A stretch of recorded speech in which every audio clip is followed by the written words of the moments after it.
Bismillahirrahmanirrahim. Assalamualaikum warahmatullahi wabarakatuh.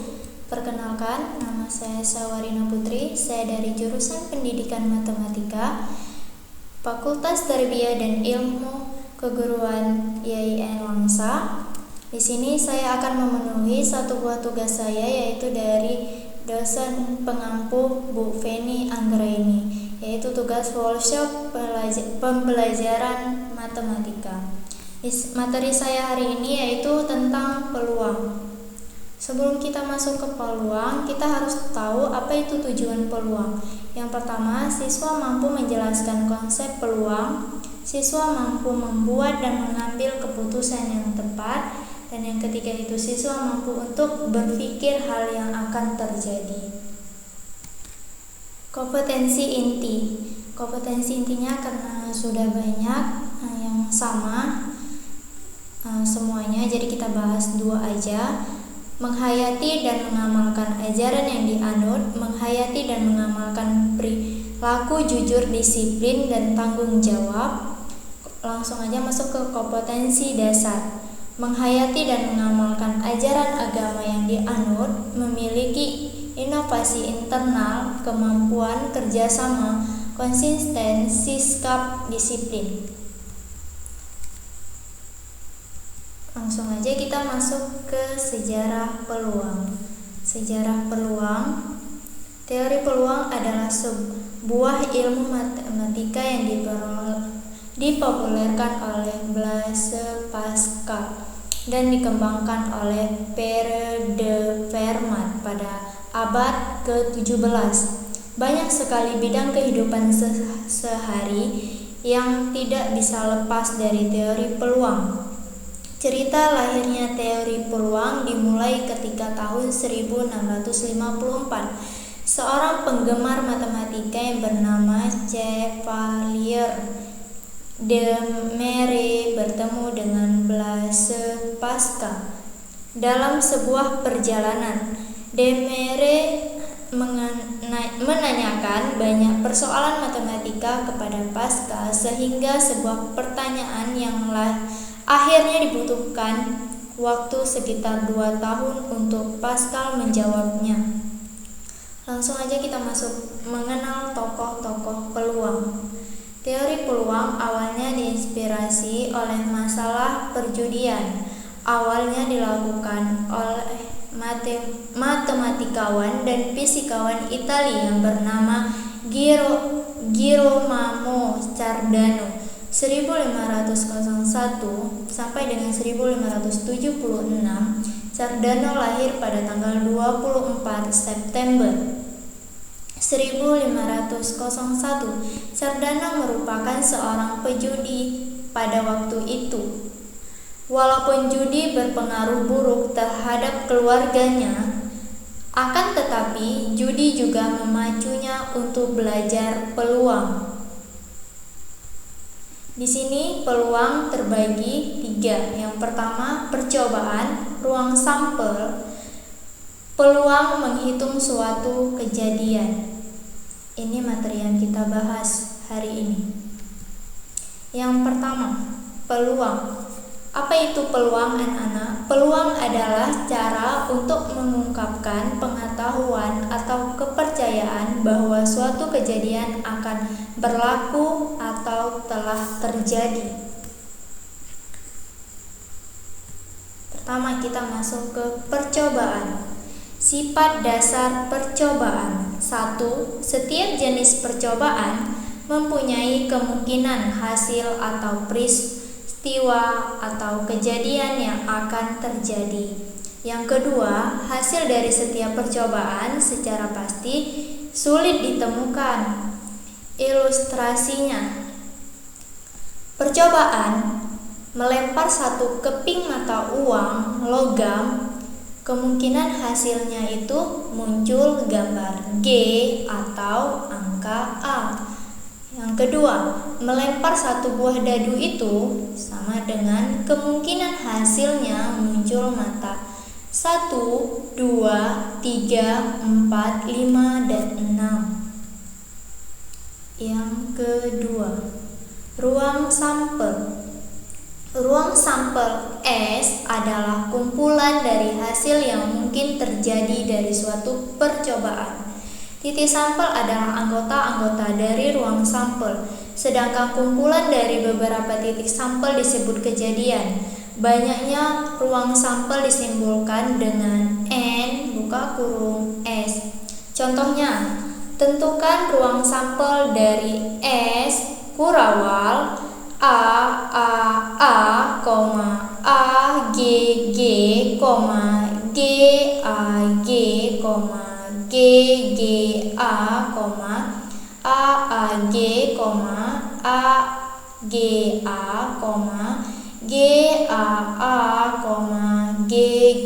G, tutup kurawal sama dengan NS-nya adalah 8. Kenapa dibilang 8 anak-anak? Karena dihitung dari sini. A 1, G 2, berarti 3, 4, 5, 6, 7, 8. Yang contoh kedua, pelemparan sebuah dadu. S sama dengan buka kurung kurawal 1, 2, 3, 4, 5, 6 tutup kurawal sama dengan NS sama dengan 4 karena dia 4. Lanjut, peluang kejadian. Peluang kejadian, misalnya S adalah ruang sampel dari suatu percobaan dengan tiap anggota S memiliki kesempatan muncul yang sama, dan K adalah suatu kejadian dengan K anggota S. Maka peluang kejadiannya K adalah rumus.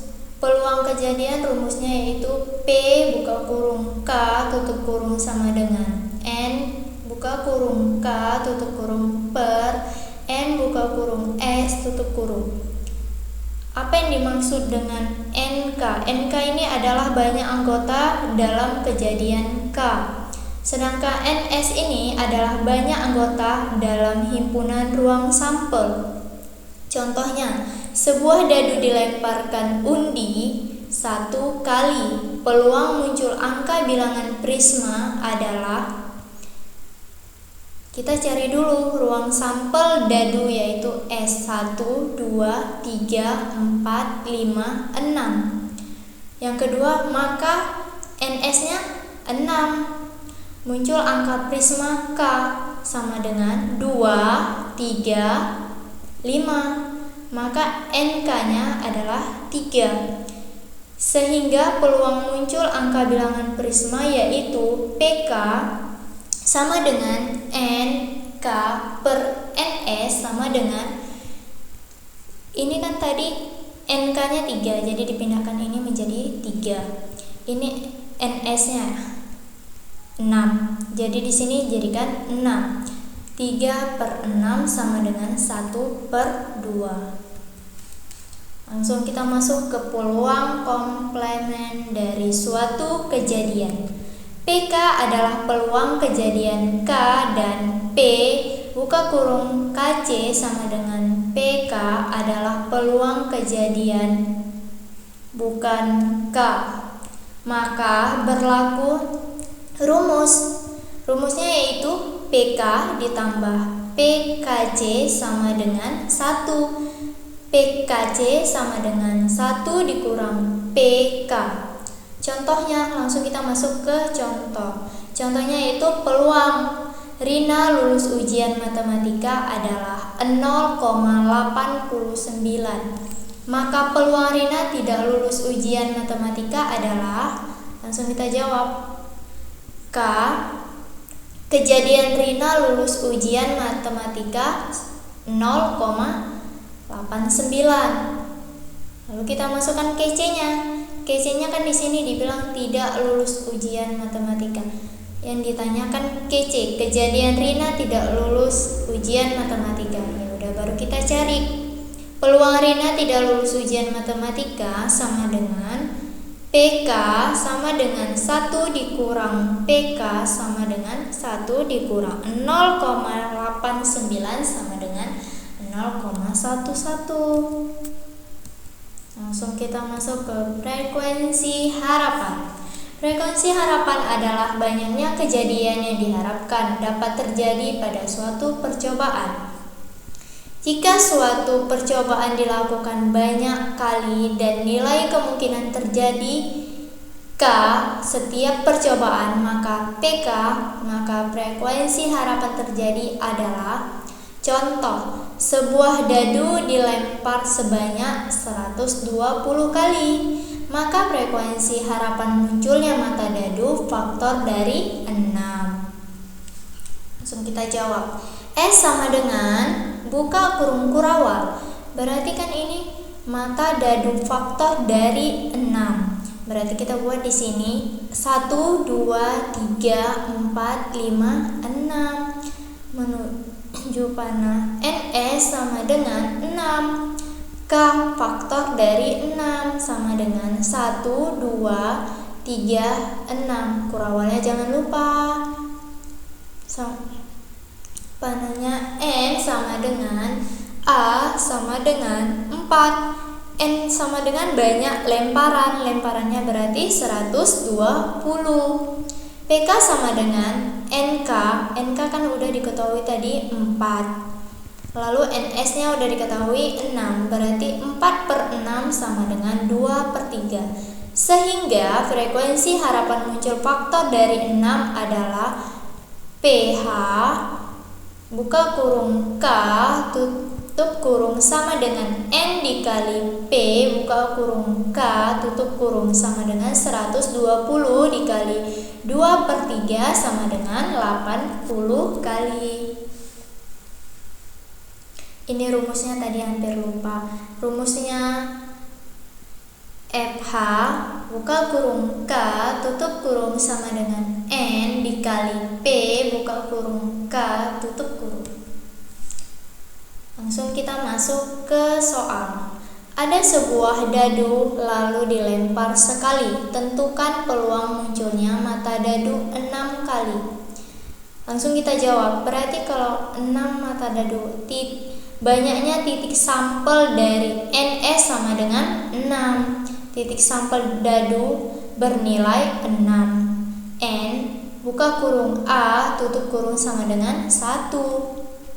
Soal yang kedua, 2 buah dadu dilambungkan bersama. Peluang muncul mata dadu berjumlah 4 adalah titik-titik. Jawab. Misalkan A adalah kejadian munculnya mata dadu. Berarti AF sama dengan buka kurung kurawal buka kurung 1,3 tutup kurung, 3 buka kurung lagi 3,1 tutup kurung, lagi buka kurung lagi 2,2 tutup kurung, tutup lagi kurung kurawal dengan NA sama dengan 3 karena ini ada 3. Banyaknya anggota ruang sampel untuk 2 dadu yang masing-masingnya memiliki 6 sisi adalah NS. Berarti 6 sisi. 6 dikali 6 sama dengan 36. Jadi peluangnya adalah 36. Jadi dia langsung dimasukkan rumusnya. P buka kurung A tutup kurung sama dengan N buka kurung A tutup kurung per N buka kurung S tutup kurung sama dengan 3/6. 3/6 sama dengan 1/12. Contoh yang selanjutnya. Seorang pedagang telur memiliki 20 butir telur. Karena kurang hati-hati, 10 butir telur pecah saat diletakkan di dalam peti. Jika sebutir telur diambil secara acak, peluang terampilnya telur yang tidak pecah adalah jumlah semua telur di sini 200 butir, berarti kita tulis 200 butir. Jumlah telur yang pecah di sini, jumlah telur yang pecah 10 butir. Ya udah kita tulis di bawahnya 10 butir. Jumlah telur yang tidak pecah yaitu 190. Peluang terampilnya telur yang tidak pecah adalah jumlah telur yang tidak pecah per jumlah seluruh telur. Nih, jumlah seluruh telur. Jadi ini kan jumlah seluruh telurnya 190. Jadi telur yang tidak pecah 190 per 200 telur seluruh telur. Jadi jumlah telur yang tidak pecah per jumlah telur seluruhnya sama dengan 19 per 20. Contoh yang terakhir, dalam suatu kantong terjadi 30 kelereng putih, 18 kelereng biru, dan 32 kelereng merah.